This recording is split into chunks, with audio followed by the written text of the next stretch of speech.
3, 2, 1.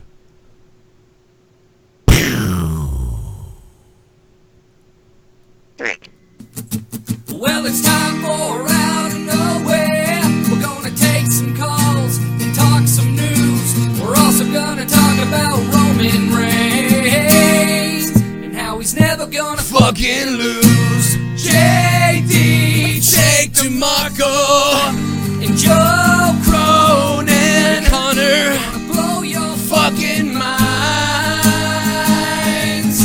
right here on Out of Nowhere.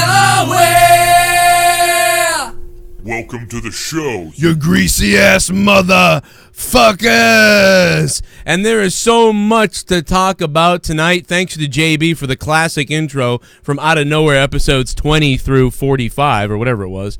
Going back 3 years there with that one. Thanks to Justin Bailey, sir, with those pipes of an angel. Those pipes of an angel from Justin Bailey. And tonight, if we get 800 viewers, which for the last 10 weeks, we had an average of 750 viewers for the last 10 weeks. So it is possible that we hit 1,000 before a couple of those times. So tonight it is possible to get to 800 viewers. If we get to 800 viewers, later on, Dilk Wilkerson will call a sex line, ladies and gentlemen. This is Out of Nowhere, episode 161. There is so much wrestling news to talk about. We have Connor from OKFabe. We have Countdown Ended, Jake DeMarco. And there is so much shit to talk about, preferably in WWE, but all over the place. Plus, the hashtag back down Janela is trending. But so much real wrestling news to get to. That's obviously a joke. But there's so much really to get to. I'm dead serious about that. And let's do it, bitch.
SmackDown was the Kevin Owens show. It was also the Joe Cronin show. Look at that reaction. Oh my God!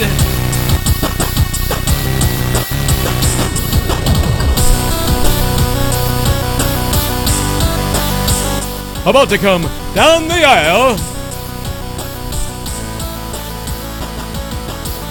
All right, boys. Can you guys hear this shit? Hear you. Yeah. Oh, man. You can't hear the sounds. Oh, no sounds. Okay. I played so many fucking things. You would have thought. I unmuted the stream and I heard you trying to light it up. Sit on a dildo. Shut up, Tommy. God damn it. Oh, what have we tried? Super chat. Super chat. Party. Try again in a few. One love for Insta SO. One love, Show baby. the Wrestle Daily page, Joe. One love, baby. Wrestle Daily Botch Club. What up, Botch Club? How you doing? Good to hear from you guys. And yeah, of course, don't forget about Wrestle Daily. They've just become a sponsor. They're amazing. On Instagram. I can never find them when I just type it. Because it's like harder to find Wrestle Daily. Why is that? Why is it harder to find the Wrestle Daily page than it is to find the Botch Club page? I mean, it's just generic in that sense, like Wrestle Daily. Yeah, Botch Club is more specific. That's the only thing I can think of. I found it. The Wrestle Daily. Well, wait. Boom. Is it... You're in Rhode Island, so this is you. I mean, I found your Instagram. I mean, no, I found your Twitter. It actually finds your Twitter faster. But shout out to the Wrestle Daily. Shout out to Botch Club for the support that they've given to me. And check it out, man. Look at that. They got 18,000 followers on Instagram. The Wrestle Daily. Hey, did you guys have a sign in the crowd the other day? I thought I saw it. Did you guys have a sign in the crowd at Worcester? And if you did, why the fuck didn't I come over and, like, blow you? Anyway, look at all the crazy posts on the Wrestle Daily. It's a lot of fun. Plus Botch Club. Check them out. Thanks for the shout out, guys. All right, so big week of shit. Let's get the elephant out of the room in the way. What did you guys think of me being a fucking asshole at the show? I didn't think you were an asshole. You just looked no, I was out of my mind.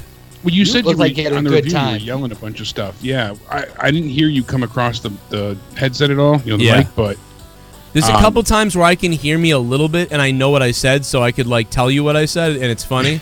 Like, I was screaming at Cesaro the entire match, like, you stole my fucking idea, you stupid asshole idiot, and all these type of things, and then I yelled, somebody did the rocker dropper, or the famouser. Dolph did the famouser, and like Owens kicked out. Owens. I yelled, I was like, wow, only a 2, huh? Take that, Billy Gunn. Your finisher's a piece of shit.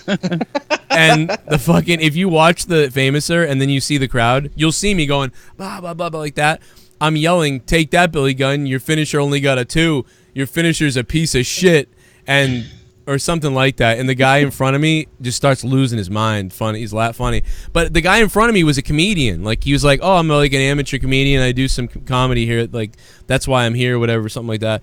And then he goes, "My friend's up there. He's like a real popular comedian. He's somewhere else though." And unfortunately, I was gonna ask him who that is because I might know them, and obviously we might know the comedian then. And he didn't.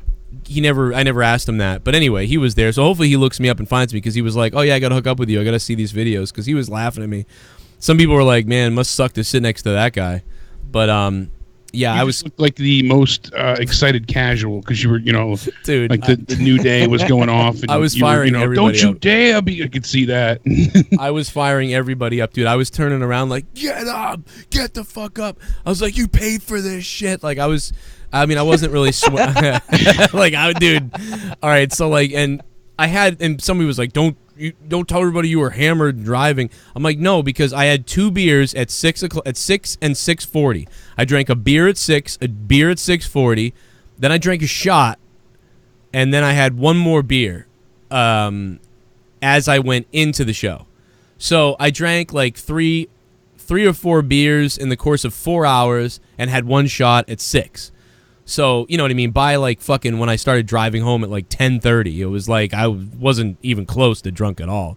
It was like I was fine. I drank, like, 2 things of water before I left.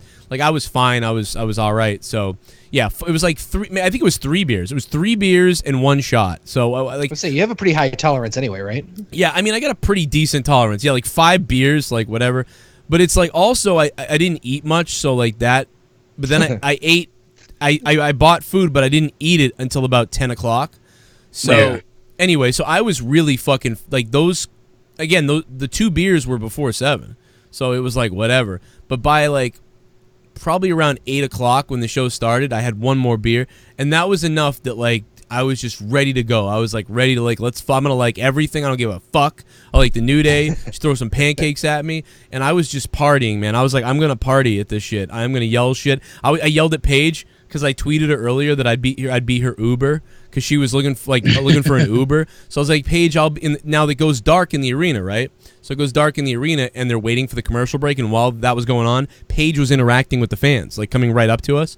Right. And so she's right here talking to the front row people, and then signing something, and then I go, Paige, I told you I'll be your Uber. I was like, it's cool with my wife. I just got some car seats. And she goes, oh, I saw your tweet or whatever. And I'm like, yeah, it's fine. And she's like, as long as it doesn't smell like cigarettes. And I'm like, it usually doesn't, but I did smoke today because there's a place across the street that sells cigarettes. And then she just smiled and kind of like was walking away. And I'm like, you don't care though? It was this fucking dude. And then the people around me were laughing. Like, it was this dude. It was fucking retarded. Like, the lady and the guy next to me had a great time. They didn't seem to be annoyed by anything. The people to the right of me were also partying with his girlfriend, and they thought things were funny. And the people all in front of me thought it was funny. So like I was like, all right, I'm unleashed. I'm ready to go. Nobody was like, and they were all pretty lively too if you look at them. And one thing is, if you go to these shows, if you're there, sometimes you're awkward for a little while.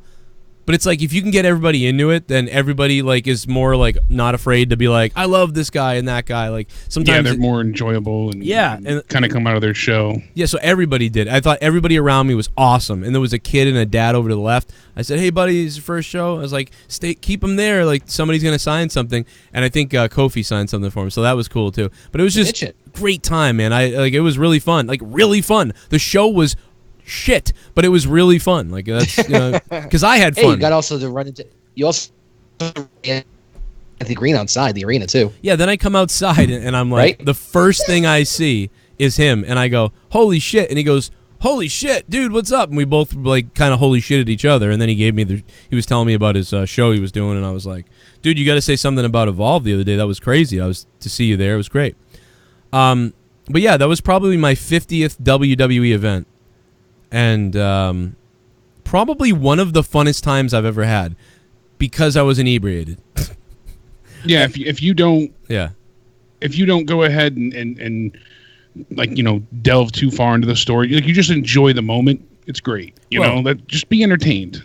And you can go home and criticize and be critical of it, but when you're there, just enjoy the moment, have fun as best you can. It doesn't mean it always works out. I actually liked the Kevin Owens stuff with Shane. The only thing I didn't like was the ending. I didn't really like it, but I get what they did. But live, it was a bummer because I thought they went off air and there was like backstage stuff happening that they weren't showing us. So I was booing that like really loud. In fact, that made me leave because Shane was on the ground and then they ran to the back and I'm like, we're missing something. What the fuck?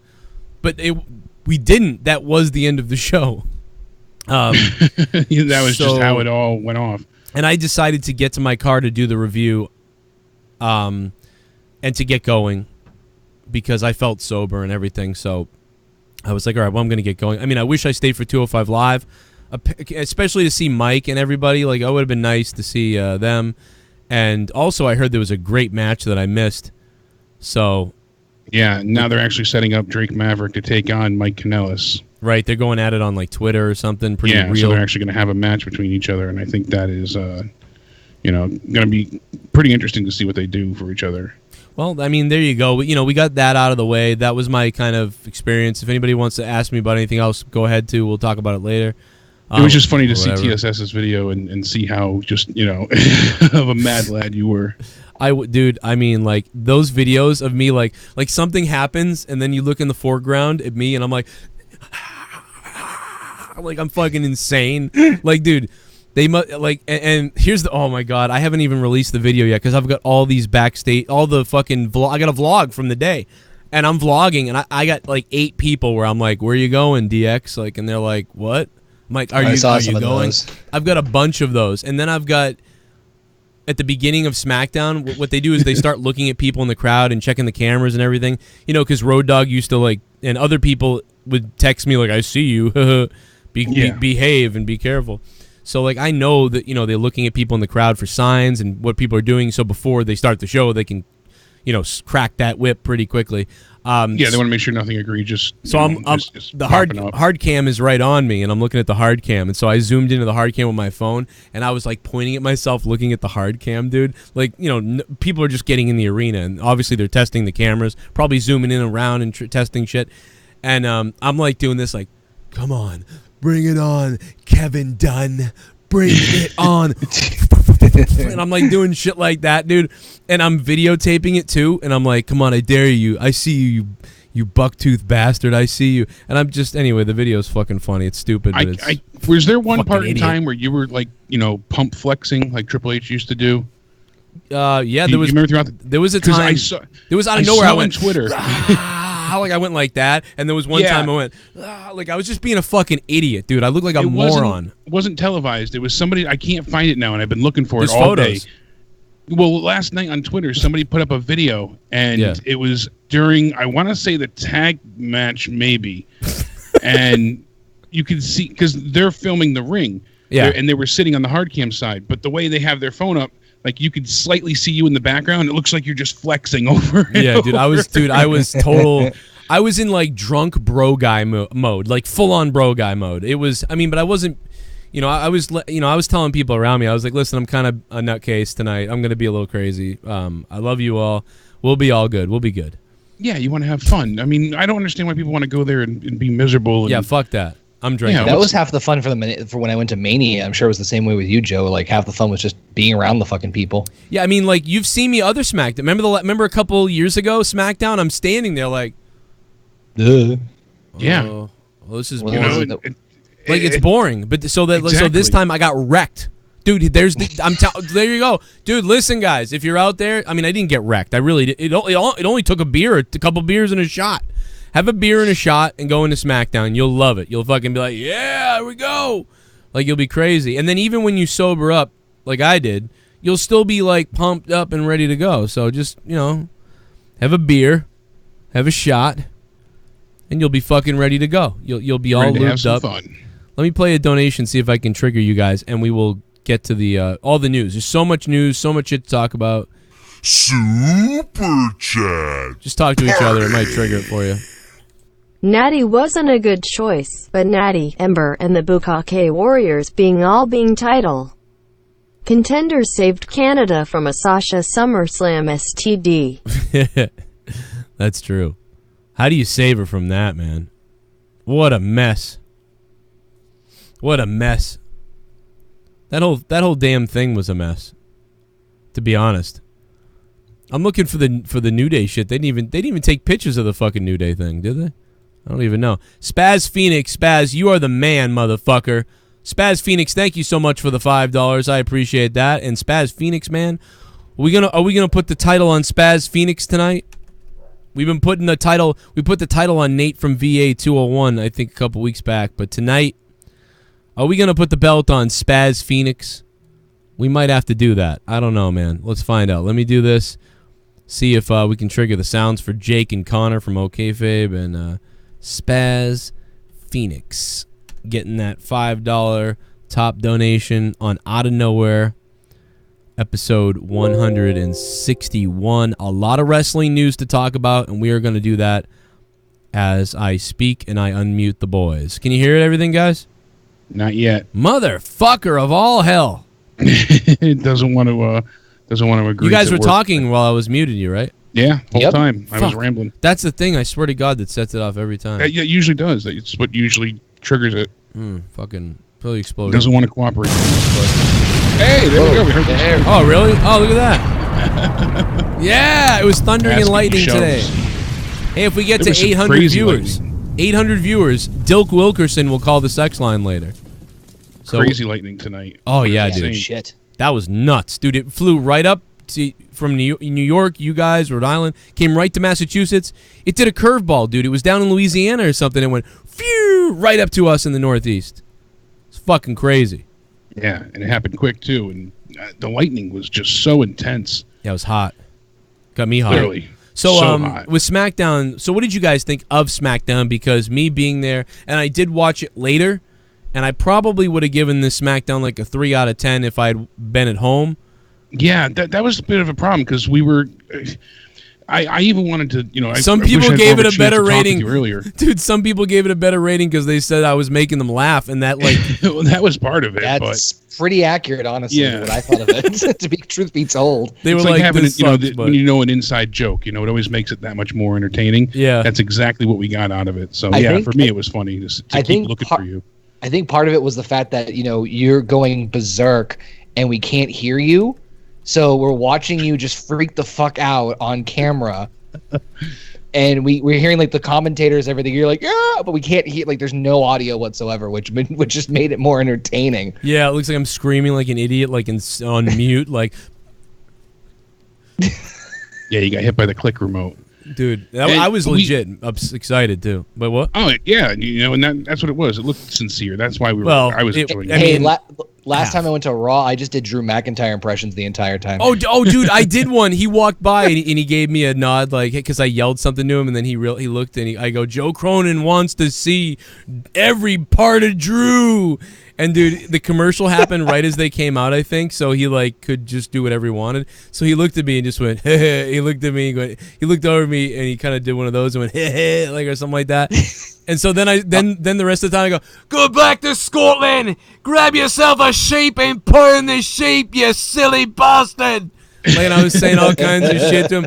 You know what you do in Scotland, you grimy idiot. Like, and I was just yelling stupid, dude. All I was doing was trying to make people laugh around me. I didn't give a shit, dude. So I was saying the dumbest. But there was a kid to the left, so I was saying like weird, like subliminal stuff that like only like adults would get. It was, dude. I was like, hey, in Scotland, they order blow up sheep off Amazon.com, like, and like stuff like that. It was like horrible accent. You're not yelling, hey, go fuck sheep. Yeah. You're still being. It was somewhat appropriate. I was censored, but it was like shit that you could yell in public, but was like what? Like what? That's how you should be. I mean, I swear in front of my daughter all the time. I have a trucker's mouth, but you don't go too extreme, and especially if you're going to be like around younger kids and things. That happened at the NXT show when I was coming back from grabbing drinks and stuff. You hear people to the right of us just swearing the entire time. It's like you got all little kids next to you, and you're like, "Oh, fucking whore!" during the women's match. And it's like, I get it, you want to have fun, but you don't need to go that into it. So. Yikes! Yeah, that's like there was one time when I was like you're an asshole or something like that. But everything else was when I was yelling at Drew, the kids in to the side left, so I'm yelling at the kid, yell at Drew. So I was like. But you know what I mean? I was like, I would say like the most subliminal stuff, like, "Oh, he loves to dress up in the leather. You know why that is? Like he likes a good ball gag." Cunts, and that's the thing. Dude, I was a shithead. I can't believe someone didn't shut the fuck up, dude. Like I can't believe someone didn't tell me to shut the fuck up. But whatever. Anyway, let's move on, man. So SmackDown, what did you think? I mean, what did you guys think? Well, that was the thing, because Monday night we had heard outright that they had moved up Bischoff's thing and they were doing this town hall. They were going to open forum. What the fuck happened to Bischoff? Where is he? Well, this is the thing I want to talk to you about earlier. WWE's really having a hard time with these bait and switch moments. The fans are really taking a hard time to this. They chanted. I don't blame them. They chanted, "Where is Bischoff?" Did you guys hear that? Because it was like a mini press release that they had heard. Well, now we found out, later on that night. I said next week. I wasn't reported even next there week at all. No, he drove to Connecticut. I told people this last week, and then I was told he's going to be there. But that's because they said that. Yeah, they said it outright, and he did. He moved to Stamford last week, to relocate his entire family for this position. And because he's out of money. Now we found out he's out of money. Yeah, it has to be. No, he went bankrupt. It's reported. Oh, really? Yeah, he filed for bankruptcy. I mean, it doesn't mean he's... They said outright, awful. Bischoff is not in Worcester last night. He has zero impact on last night's show, and he was not involved in any creative meetings putting it together. And then it said, this is just the beginning for Eric Bischoff's latest run, and they're also saying that he will be starting at the next SmackDown. I think a lot of us thought that Bischoff was starting tonight because it's right after a pay-per-view. You had a lot of these creatively kind of shifting things like the town hall, Daniel Bryan's shocking career-altering announcement. I think that's why a lot of people thought Bischoff was starting this week. At least that's what I thought. Yeah, and the thing is, now we know, okay, it'll be next week. But we've been hearing this for a while now, and same thing. But that was Paul Heyman's start. So Well, you know, it's like I don't even know. I don't even believe that either, because I don't either. I heard that Heyman and Bischoff were probably going to start next week, not this week. Next week. Originally, it was reported next week, and I said I believe the source, and was like, all right. And I said next week. They said next week. So when everyone said Paul Heyman took over Monday, I was like, what? And then he took over, and then Eric was going to be there tomorrow night. I was like, I don't think so. But then it was reported, so I was like, okay, I guess I was wrong. And then he's not there. So, and here's the other thing that sucks about that. It would have been good for him if he was there, because last night's SmackDown ratings went up. Yeah, and you know, there's a few things going well for SmackDown. You know, there's you know, apparently a report saying that Kevin Owens is reportedly allowed to cut unscripted promos. They said that just like Jericho, he's allowed to work without a script. Sports Illustrated is the one saying this, so that's why I believe it, you know, wholeheartedly. He doesn't. He said he is working off bullet points only, and it is a move by WWE that shows tremendous faith in his character. You know what? He doesn't need a script, but he does need someone to teach him the stunner. Yeah, well, you know what they said too, and it kind of makes 3. sense. No one has had to take the stunner in what, a decade, and he's not delivering it wrong, but people aren't lining up to because like Shane, when he had to pick him up, Shane missed where to put his head. You know, he wasn't in the target zone, and then you saw the way Ziggler took it. That was a terrible way to he just went down and sprung himself backwards. The Ziggler one, at least I like this. Here's why I don't mind the Ziggler one as much, because Ziggler's looked like it actually was a stunner. Like, that looked like the old stunner. Like, because Ziggler's actual neck looks like it came down on his shoulder. So Ziggler's I didn't mind. The whole, like, go down knees first and then fall over sideways, like, looks faker. So Ziggler actually looked like he really got a stunner. It just didn't look as normal as usual, and it wasn't. It was he almost missed, because he went up and he came down. It was the better of the 3, but it's still, none of them were great. Yeah, none of them were good. Shane sold the third one the best. But yeah, it was just funny. 0 for 3 on the stunner. And you know what's funny is live, I didn't see that he fucked up, because as he kicked him in the stomach, I started cheering for the stunner, and I missed the hiccup and just saw the stunner. Because if you watch, I was freaking out so much in the crowd that I actually missed it. And everybody's like, dude, he botched the stunner. I'm like, he did? I didn't see it. Then I looked on my phone and saw the replay, and I was like, oh, and then they showed the replay, but they cut the replay. So they fixed it on the replay. Yeah, they went ahead and they spliced the two together so it looks seamless. It was funny. Yeah, and like you said, Raw was up 4%. They were at a 2.45, and SmackDown was up 15%. And you know, so that's a good deal. So they're trying to move things in, you know, a better direction overall. But yeah, Raw that opening was awful though for SmackDown with the whole town hall. I wanted to kill myself. What was the point of that? There was no point at all. It was very boring and tedious, and I understand what they were aiming for, to, like, you know, you have the faces, you have the heels, but it would have been better if even the heels had, you know, issues with Shane McMahon as well. Yeah, nobody had any. It should have been everybody anything. Except for his specific clique. You know, Elias, the Revival, and Drew McIntyre should have been the only ones to be like, no, Shane's the best. Even the heels should have, because the heels aren't getting TV time either. So I don't know why they're so supportive of Shane McMahon. That's, you know, what Kevin Owens was saying, that people aren't getting utilized. And I didn't care for what they did with Liv Morgan. That was bizarre. Some kind of repackaging? Like, I mean... Yeah, they're gonna, you know... I'll package her. So be it, but... I don't know how you felt, Connor.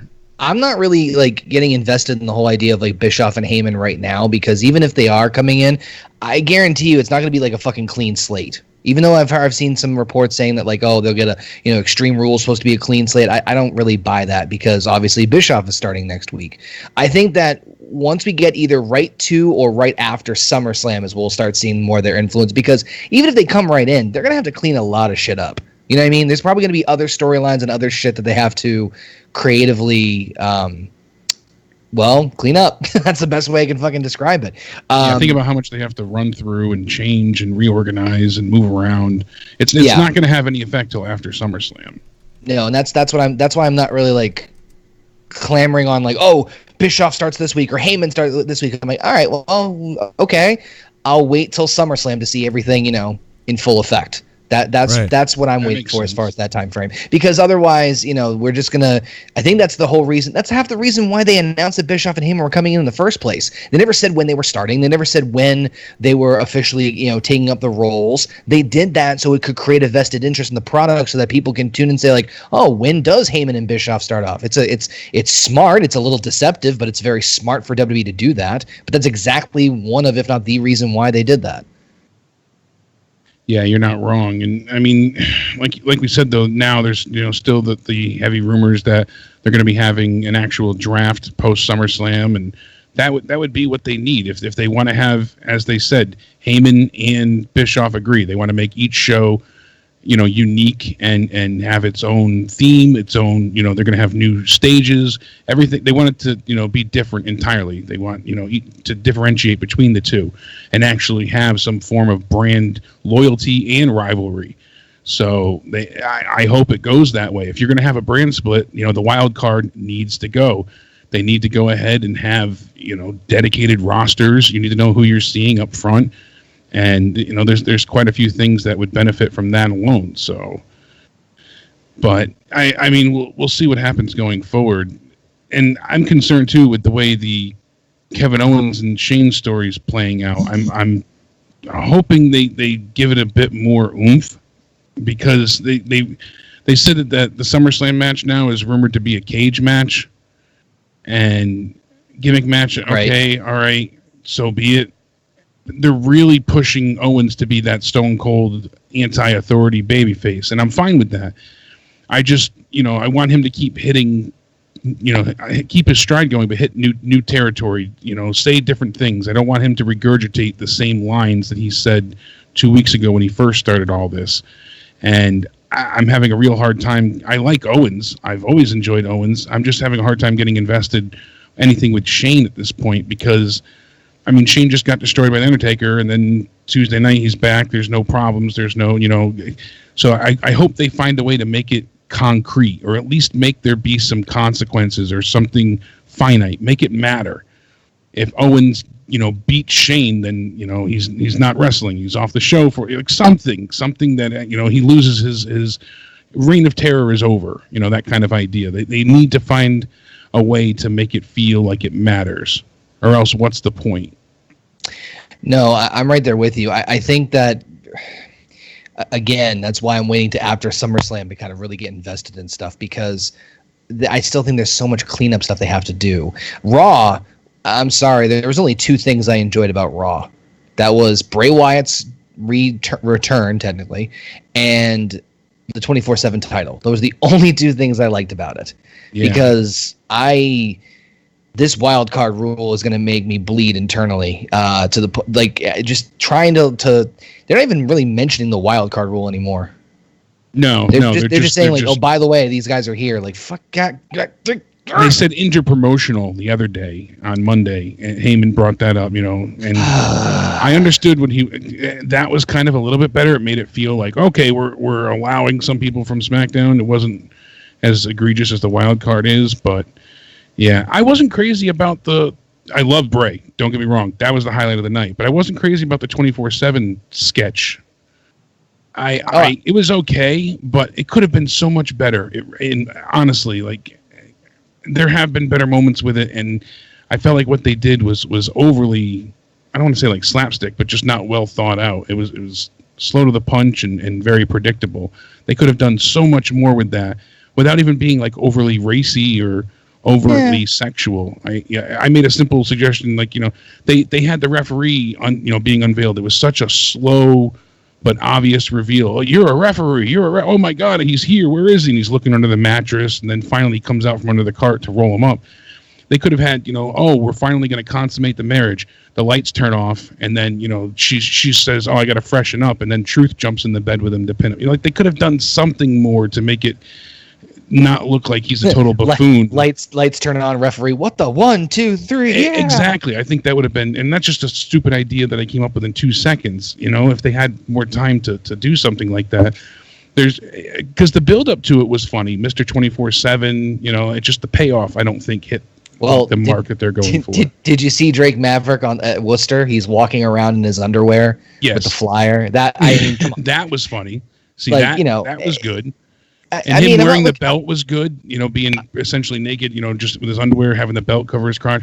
That was funny. I know they could do so much more with this. And, I'm sure they will. I'm sure this is not the end of it. I think that honestly, this is the, and there's no disrespect to Truth or Maverick, who, you know, has obviously have an involvement creatively. This is the type of stuff where I'm not looking for anything deep. I'm not looking for a huge payoff. I'm looking for slapstick humor for the sake of slapstick humor. Like that's what I'm looking for when I'm watching a 24/7 segment. I'm not looking for like, this guy deserves it, this guy, or honestly, we don't want to hear a heartfelt story. And no, I'm not even really looking for a payoff, because unless they are building to something, which, I mean, the honeymoon thing, they weren't really building up. I mean, they had the honeymoon and they consummate. I mean, honestly, that whole thing kind of seemed like really like thought out of left field. Like, oh, why don't we do this in the bedroom? Okay, yeah, and then just kind of threw it together. I'm not complaining about that. That was still funny as fuck to me. Yeah, I mean, it was still okay, but I don't know. I know the potential. The potential is so much more. I get where you're coming from. Yeah, especially because they had, you know, it was like a positive crescendo. They were building nicely with the way they set up the hotel. They're getting into the room. Truth finds them looking for, you know, and each step they built towards it. I just felt like, you know, and when I say payoff, I don't want to see this, you know, like constant week to week where it's got to be, you know, an ever connected story. I like when things just happen for the sake of happening. But I wish it would stick more towards the social media aspect and stay away from the shows.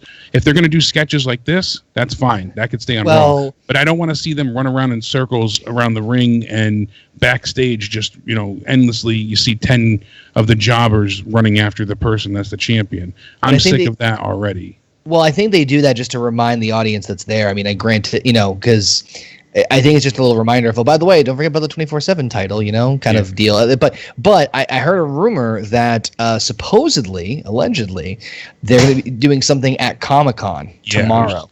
That's going to be exciting. I just heard this as well. PW Insider was the first one to say it. They said the company teased that they'll be filming, you know, Drake Maverick versus R-Truth match at Comic-Con, since they're already in San Diego. And they're going to be taking part at the Mattel panel. So they're possibly going to be doing something then, because WWE obviously has the line of figures and whatnot. I mean, that's what I was looking forward to with this 24/7 shit. Like, I mean, you want it to be spontaneous, right? You know, you want it to have a you know, be catastrophic, and you want to see chaos. You want to see things like the airport one, you know, on the plane. That was really funny, and things like that. Even R-Truth, you know, being stuck in the washing machine last night, that was funny. You know, because you could tell he kind of botched getting out of it. He fell kind of hard, and she was laughing. Carmella got a kick out of that, but you know, because they're telling the story. Oh, we're going to Comic-Con. You got it. So, what kind of costume is he going to be wearing? You know, they're going to be cosplaying. That's fine. That's funny, but. You know, Vince apparently, another report coming on is that he's extremely happy with Drake Maverick. And, you know, that was interesting to hear. Wrestling News Co. had said that Vince is happy in the minute-by-minute data that WWE is getting from Nielsen with the segments featuring the 24/7 title and Drake Maverick. So, they're probably some of the higher-rated segments of the entire freaking show. So I mean, they are, and of course, Vince loves comedy. And he said that he really appreciates it when people like Drake Maverick step up and turn goofy ideas into comedy gold. And Maverick was the one who suggested doing the title change angle on his actual wedding day. And that garnered huge numbers for the social media. So, sorry, I just found this thing. I'm sure you might have seen this. It just came across my feed. Apparently, Marty Jannetty took a selfie while covered in fucking cocaine. Cocaine, baby. What in the fuck? Dude, he was just asking for money for surgery recently. But well, you know where that went. He goes, I'm not done of cocaine in over an hour. I mean, do you think maybe he's kidding? Like he just put powder on his face and said that? I mean, knowing him, he probably really is doing it, but I mean, but like, do you think he really? It doesn't. It just does. He might have, but it does not look well because it's bad optics. Number one, it's all over his fucking face. Number two, he posted this, and I'm trying to say it with the misspellings, but he says, quote, I've not done of cocaine in over an hour, ... This is probably why Bianca doesn't love me. I loves you, Bianca. Daddy is a fuck-uck, but sure loves you. I promise to do better. And he's just like covered in it. He's not up until he started bringing up his daughter. Yeah, it it's sounded weird. like the ramblings of, it was saying like it was a comedy thing. And then once he brought up the daughter, it was like the ramblings of an addict. So yeah, once you bring up your daughter, that's weird. Hey, honey. It's Daddy. Me, Daddy. I just did what. Just had a little bit of problem here. So look at my boy. Like Bozo the Clown. Oh, this is fucking terrible. Suck dick for coke. You ever suck dick for weed? Oh God, dude, he's fucked up, man. I feel bad, man, because he was great. Yeah. I love Jannetty. He's so bad, and I feel like can Shawn Michaels I don't know what Shawn's done or not done or what he has to do or doesn't have to do, but you think Shawn would maybe help him out at some point, or would have tried a little more? Like maybe they did try. But I feel like this guy helped Shawn a lot. Not only that there's part of that too, but WWE has the rehab center. Like they have their rehab program for anybody who's a former employee. They probably rehabbed him 900 times. Maybe, but it doesn't. Hannibal, but it doesn't matter. I don't think it matters how many times you go through it. They still offer it. Hannibal did a shoot interview with him. He was, brother, and he gave him a 50 or 100. I couldn't tell what was that. Dave Peterson, because he wrestled, AWA days. Before I was in AWA, I said, let me put this cocaine all over my face and fuck myself in front of a mirror. You ever put cocaine all over yourself and fuck yourself in front of a mirror? I did. I seen Jake Roberts do it. I seen Jake Roberts do it. I seen fucking Pat Patterson do it. I seen Vince McMahon done it a few times. He put the cocaine right across his mouth like this and put a big fucking cock right in his fucking forehead. It was the weirdest thing. Shawn Michaels in the back like, what the hell is this? And I'm sitting there like, what am I got myself into? And Vince McMahon spread eagle on the floor in front of everybody. And Vince McMahon is telling everybody, look at my quads. And he's just started to sort of, and this is before he really got in shape. He's really just, he was in love with his own. Not only was Vince McMahon in love with many men in the back rooms' bodies, but he loved his own body too. But he'd see a guy, he'd be like, look at that sexy body. I never forget it. Man, he's like, look at that sexy body. And I'm like, what the fuck? Hey, man, as long as the paychecks come in, you ain't touching me, we're cool. We're cool. Shawn was always cool about that. He was, Shawn was slap you in the ass, say good job, whatever. But we never did none of that weird gay stuff, man. But sometimes him and Pat Patterson pull over the side of the road, and you see them. They pull over. Next thing you know, I don't know. Vince's head goes somewhere, and I'm not going to speculate, but you go this way, you go that way, and all of a sudden, they're either drunk or someone's getting something done, But, hey, let me rub my nose again because I just smoked a big fucking bottle of crack right before I did this. And you like rocks. Sorry, all right, I lost my mind. I apologize. I'm sorry, Marty Jannetty. Marty, I love you, man. I want to help you, Marty, if you're listening. You're not, but I do want to help you. Seriously, bro, don't kill yourself. I'll do a podcast with you. Jannetty, I'll do a podcast with you every week. I'll be your fucking Connor or whatever the fuck his name is. I'll be your fucking... What? Fucking the other guy. Who's the other guy? Who's the other guy? The, the fucking guy. Bruce Pritchard's guy. The big fat dude. Oh, Conrad. Conrad. I'll be your Conrad, okay? I'll just be like, so now it's 1990. The Rockers just peed all over the AWA logo, and now they're in WWE. It's probably 1987, actually, but whatever. Yeah, I could be your Conrad for you. Marty Jannetty, call me. Imagine that. Cronin and Cokehead. Oh, my God, let's do the show. Cronin and Cokehead. Cronin and Coke. And, by the way, earlier, before we started the show tonight, I had a theme song for Connor. I was like, yeah, good stuff. We were talking about the original theme song for Out of Nowhere that went something like this.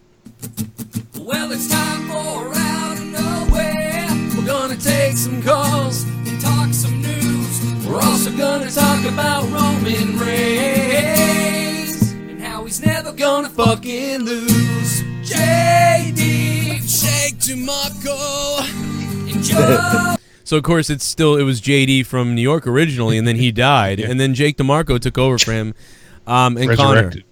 Yeah, so I appreciate that. And people actually said to me, like, oh, he did your theme too? And I'm like, you fucking asshole. He did my themes first, and then JB was asked by JD to do his theme. You fucking assholes. And fuck JB for giving him a theme. And here's the second thing. While we were also, before the show started, I came up with what I would make for Connor's theme song. Listen to this. Ooh. This would be my song for Connor's theme song. Great stuff. He's Connor, okay, babe, he's Connor. He talks about wrestling, he might rape your dog. He's Connor, he might fuck a chihuahua. Connor, from okay, babe, he'll talk about wrestling. Connor, I hope you die. Sometimes in the shower, Connor gets weird and he touches himself with the soap his mom bought. He rubs one out, the semen drips down on the floor. Oh God. And that's how you know he's a whore. Oh no. And that's how you know he's a whore. He's Connor, okay, babe, it's wrestling. He's a slave to the product of the WWE. He is Connor from OK, babe, Connor. If you don't watch him on YouTube, your mom will die of cancer. Your mom will die of cancer if you don't listen to him. Your mom will die and she'll fall into a coma. All right. So anyway, I was joking around. That was fucking horrible. That was horrible. I hope you die. It was kind of like that song. I'm sorry. I was supposed to play the donations. Let me see. Super Chat Party. I was just fucking around. Joe and Jake and Connor, you guys are all great. Nyla Rose knocked up Awesome Kong.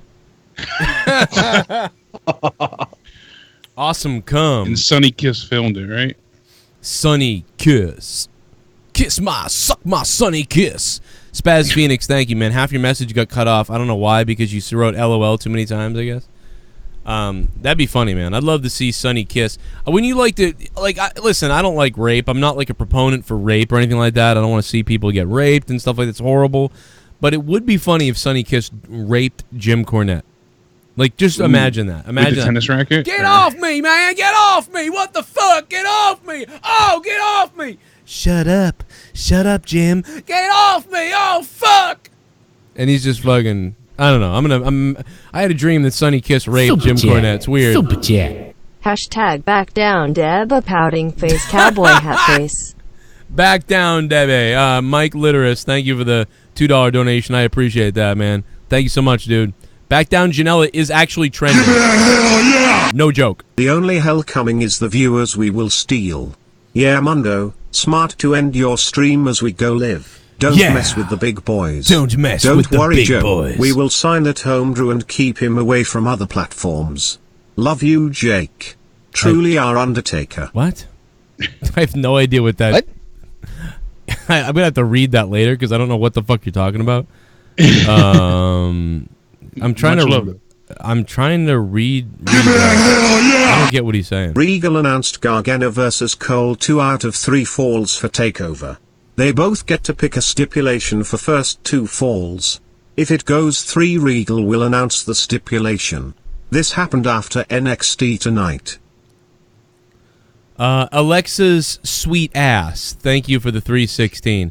Says Regal announced Gargano versus Cole 2 out of 3 falls for takeover. Yes. Yeah, but it's 3 stages of hell. 3 stages of hell. And JCF Creative. I love you too, baby. Party. What up, JCS Creative? Not us, Joe. What did sign say? Botch Club merch soon.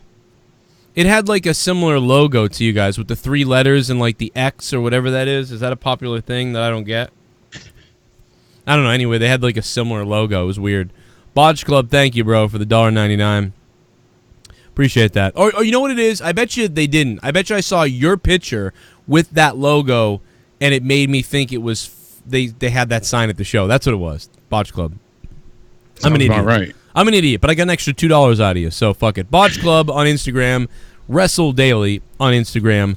They are badass, and sometimes they put weird shit of me up there from time to time, so I do appreciate that. Botch Club.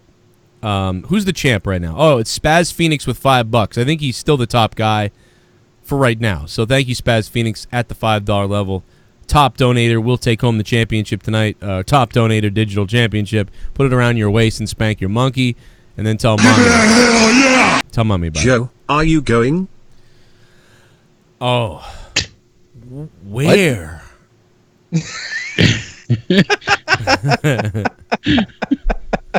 That was so weird. I don't know what was funnier, the question, the way you said it. You're like, are you going there? You know what it reminded me of? That reminded me of the time that Ed's View. Thank you, Ed's View. That reminded me of the time that Tommy NC was in character as the clown, and I said I was gonna somebody said they were gonna rape Ashley or something like that, and he went, oh. Like, does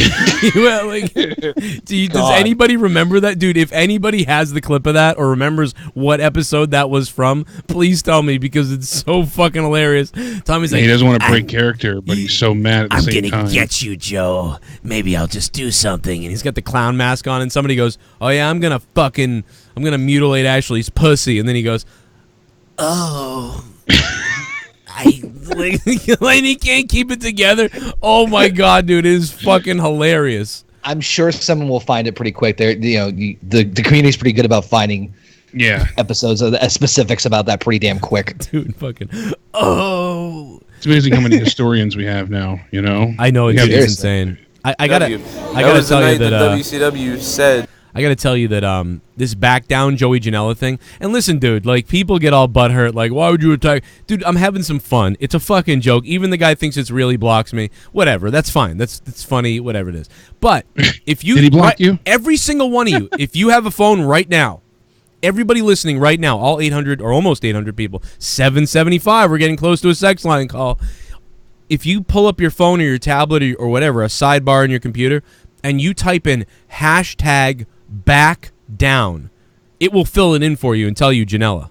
Or back, even back might work, and it will fill in back down Janela. And Janela is never capitalized because he doesn't deserve it. So just remember that. Back down is capitalized, Janela is not. And I was at SmackDown last night when I began to tell people about what a coward Joey Janela is. And people there recognized it. You know, check it out. Coward. Just remember that. Joey Janela is a coward. Joey Janela is a coward. Just remember that.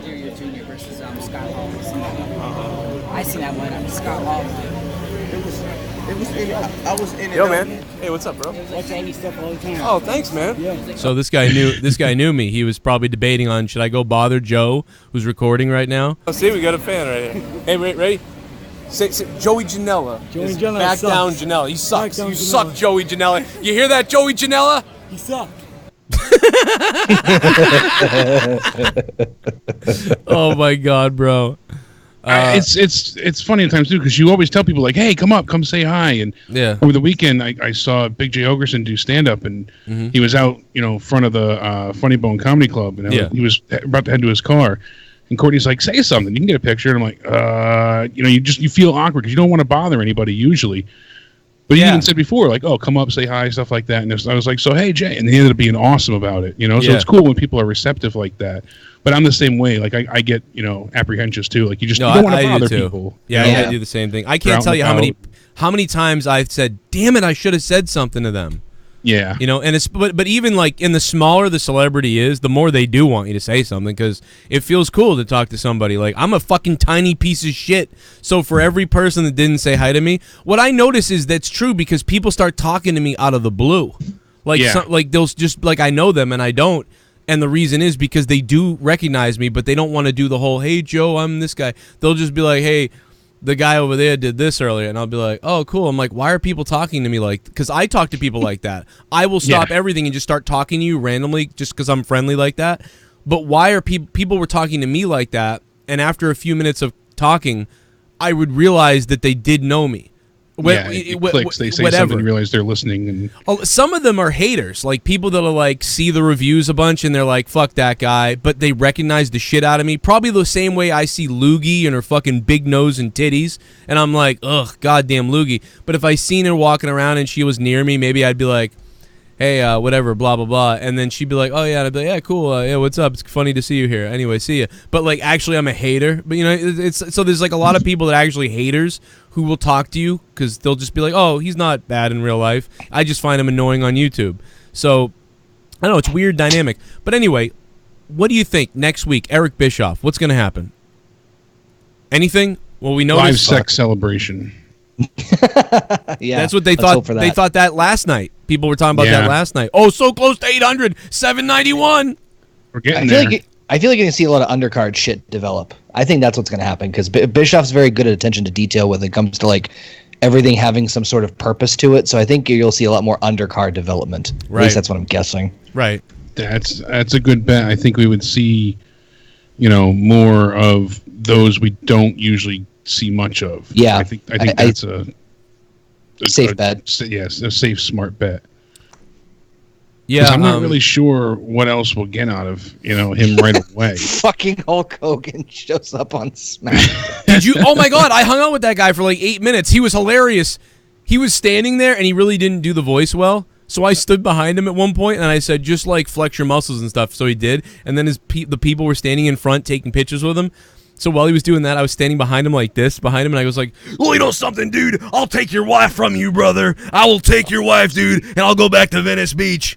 Like, and I was just, and people were laughing, and I was just going off. Dude, I was a nitwit at that fucking show, I gotta tell you. But so did you see Hogan on the fucking screen? Oh, yeah. Oh, yeah. Dude, you would have thought that I was the hype guy for SmackDown, the way I was walking around. Just everything was a party to me. It was so fun. That point, you have your face painted blue and you've got like a SmackDown t-shirt that nobody buys. Right. Like, you ever seen those? Like when they do like the drafts or the brand splits, they have like Raw and SmackDown t-shirts. Nobody actually buys those t-shirts. Yeah. No. Yeah. Except for Joe. Joe would buy a SmackDown one and paint it face blue and then go out the second. I might have done it. Row and just go in. Yeah. Dude, you know what I should have brought? I should have brought an Eric Bischoff mask. So when they started cheering, where is Bischoff? I could have been like, I'm back, and I'm bigger than ever down there. I got a sack like a river. Like, it would have been crazy. But anyway, so next week we think it's going to be, dude, I just don't believe anything. I don't know if anybody has realized this, but I'm sure the people listening have, and I certainly definitely recognize this. But it's like, I feel like every week is, or every month in WWE now is like, wait till next week when they do this initiative, or wait till 2 weeks when the draft happens, or wait for 4 weeks when Bischoff shows up, or wait for 10 weeks when Fox happens, or wait for this many weeks when Vince returns because of this happening. It's always wait for this to happen, and constantly. Nothing happens. Like, that's it's like when we heard, they have this huge announcement, and you saw the McMahon family and Triple H. Everybody came out and you're the ones in charge now. The universe is in charge. And then look at this, we're getting a shakeup. We're getting the wild card rule. None of it has made anything for the better. And that's one of the big topics that I wanted to address is that this false promises and the bait and switch is really angering fans. And people were more upset about SmackDown with Daniel Bryan because he made a career-altering statement. And he comes out and, he's just trolling. He walks back. No, stop announcing these things and making it sound like he's going to, because especially with Daniel Bryan, who's basically retired already and then come back to, like, you don't know if he's going to have to retire again. And people were so on edge yesterday waiting to hear the news. Is he going to have to retire again? Is he, is it going to be something silly like he's just breaking up the tag team? Like, no one knew, It was all bullshit. Exactly, but you tune in and then you get nothing from it. And I feel like this year they've relied on that bait and switch formula more than they've had to previously. And fans, that's what they're like, fuck this, and they get frustrated and don't want to come back and watch again. How can you blame them? How many times, until obviously Extreme Rules did we hear that, Brock Lesnar is going to cash in?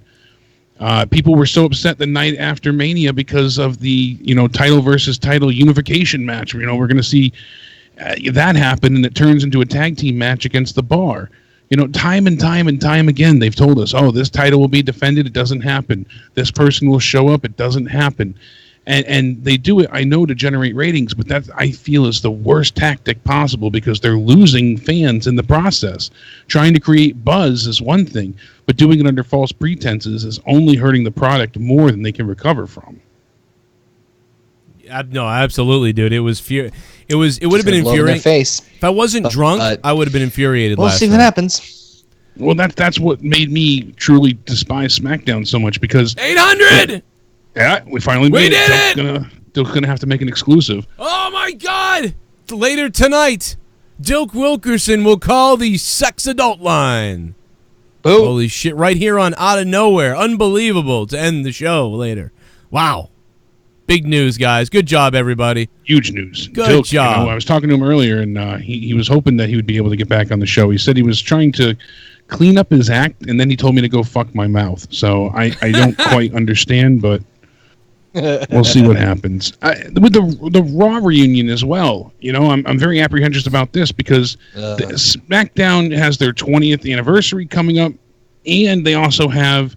You know, they had their what, 1,500 or what was it last year?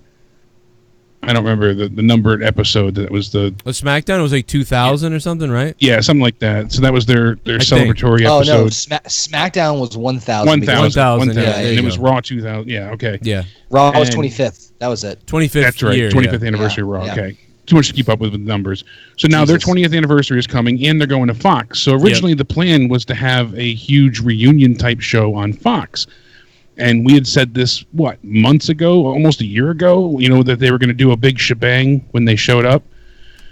We knew that something along those lines, they were going to have all hands on deck with the, you know, Legends contracts and stuff. That's fine. But now we did hear, and both rumors are true. Both do make sense. SmackDown, you know, is not doing great, but that's going to Fox, and USA is worried about Raw and the poor ratings, so they wanted this reunion show to happen to kind of make it, you know, a must-watch event and try and, you know, get people that aren't watching to come back. Get people back on board. Yeah, that makes sense. Yeah. But this is also not something that just happened recently. This has been planned for quite some time because they wanted to make sure that they can get everybody available. And another reason they're doing it now, next week, is also because Stone Cold's new show is coming out as well.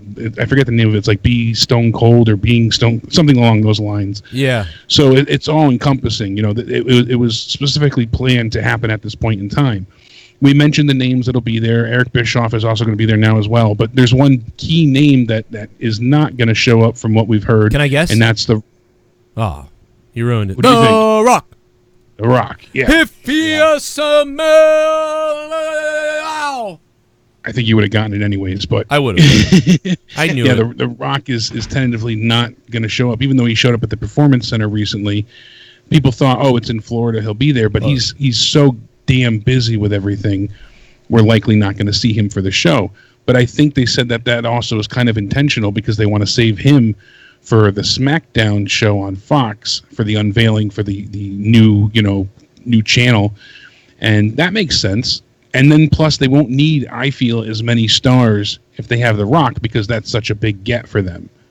Especially with how much he's done since the last time he's been on WWE TV and all the movies he's had. I think that'll be a huge get for them, essentially. So right, that's a ratings juggernaut to have The Rock show back up. Yeah, I think if they had their choice between either this rando reunion on Raw or the, you know, kickstart to SmackDown on Fox, I think, you know, pretty obvious fucking choice. Yeah.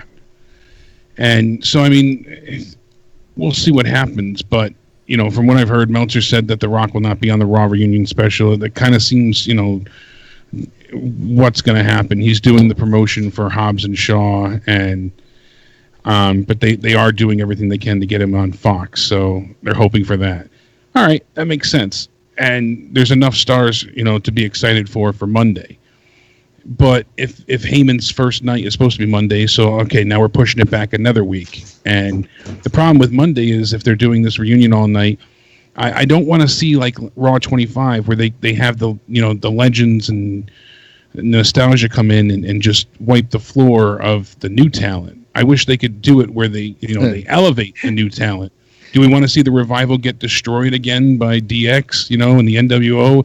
Do we want to see, you know, I wish they could do it in a way that is beneficial to, you know, the new talent as well, you know, the current roster.